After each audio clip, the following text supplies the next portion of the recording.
So hey it's me Shri and I am documenting my NEET and boards preparation with you all. तो देखो मैं बताती हूँ मैंने फिजिक्स स्ट्रेटेजी क्या है मेरी 2 दिन के लिए, 2 दिन नहीं फिर भी 1.5 दिन बचा है, आज का आधा दिन और कल का पूरा दिन, परसों तो एग्ज़ाम है ही। तो देखो मैं इस पे शिफ्ट हो चुकी हूँ पूरी तरह से। और मैं बताती हूँ, मैंने पिछली बार फिजिक्स स्ट्रेटेजी वाली वीडियो में बता दिया था जिसमें मैंने कौन कौन से चैप्टर का रिविजन करना था। Current electricity, moving charges and magnetism, ray optics, magnetism and metal का भी मैंने कर लिया। अल्टरनेटिंग करंट, सेमीकंडक्टर का मैंने रिवीजन नहीं किया। वेव ऑप्टिक्स और इलेक्ट्रोमैग्नेटिक इंडक्शन और ईएमडब्ल्यू में इनका रिवीजन कर चुकी हूँ। और हाँ, सेमीकंडक्टर भी का भी मैंने कर लिया। तो इनका मैंने रिवीजन कर लिया। उसके बाद इंग्लिश का पेपर था तो मैंने आगे रिवीजन नहीं किया फिजिक्स के लिए। और अब सिर्फ 1.5 दिन बचा है फिजिक्स के एग्ज़ाम के लिए, तो मैं इस पे शिफ्ट हो चुकी हूँ इस पे। और बीडब्ल्यू की जो क्लासेस चल रही है बोर्ड सीरीज से रिलेटेड, तो या तुम जिस भी बोर्ड से तुम देख सकते हो, तुम भी सारे बोर्ड से रिलेटेड क्लासेस चल रहे हैं। तो अब मैं यही करूँगी, इसमें जो भी इंपॉर्टेंट क्वेश्चंस है वो करूँगी। और डेस्क वर्क और एग्जाम आइडिया के फिलअप्स वगैरह, एमसीक्यूज, शॉर्ट आंसर्स वगैरह उनको उनकी प्रैक्टिस करूँगी। बस इसके अलावा मैं कुछ नहीं करने वाली, क्योंकि मुझे पता है, क्योंकि अब मैं एक एक ना चैप्टर उठा के नहीं देख सकती शुरू से लेके एंड तक, क्योंकि उसमें बहुत टाइम लगेगा। इतना टाइम है भी नहीं, आज का आधा दिन है और कल का पूरा दिन है, बस इतना ही टाइम है।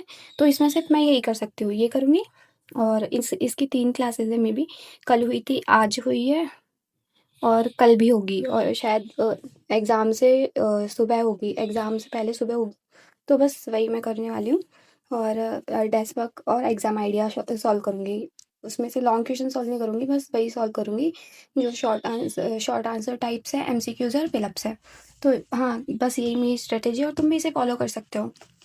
तुम जिस भी बोर्ड से तुम दे सकते हो ये जो पीडब्ल्यू की क्लासेस चल रही है। और इसके अलावा मैं अब कुछ नहीं करने वाली, क्योंकि आई नो जितना पढ़ते हैं ना उतना भूलते जाते हैं।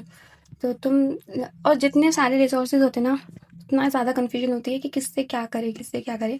ये चीज़ होती है मेरे पास भी, जैसे एग्जाम आइडिया है, डेस्क वर्क है, तो मैं सोचती हूँ भाई पहले एग्जाम आइडिया पढूँ, डेस्क वर्क पढूँ, पासबुक पढूँ, क्या पढूँ, मतलब क्या, बहुत सारी चीज़ें हो सकती है। लेक्चर्स देखूँ या फिर ये जो चल रहा है ये सीरीज़ ये देखूँ। तो फिर तुम जितने कम रिसोर्सेज से पढ़ोगे ना उतना ही ज़्यादा तुम्हारा फ़ायदा होगा। ऐसे नहीं तुम सारे 100 रिसोर्सेज लेके आ रहे हो फिर उसके बाद उससे कर रहे हो, तो ये बहुत टफ होता है। तुम एक पे ध्यान दोगे या 100 पे ध्यान दोगे, एक पे ध्यान देना ज़्यादा अच्छा है। तो या मैं बस यही कर रही हूँ, इसकी क्लासेस देखूंगी और डेस्क वर्क और एग्जाम आइडिया की शॉर्ट आंसर टाइप्स वगैरह करूँगी, शॉर्ट फिलअप्स वगैरह। तो तुम्हें भी अगर करना हो तो कर सकते हो, ये मेरी स्ट्रेटेजी है 2 दिन के लिए, 1.5 दिन के लिए। तो या डेट्स इट फॉर टुडे। जिन जिन के भी एग्जाम्स है सबको ऑल द बेस्ट और अच्छे से एग्जाम्स वगैरह देना। तो या tata bye bye, take care.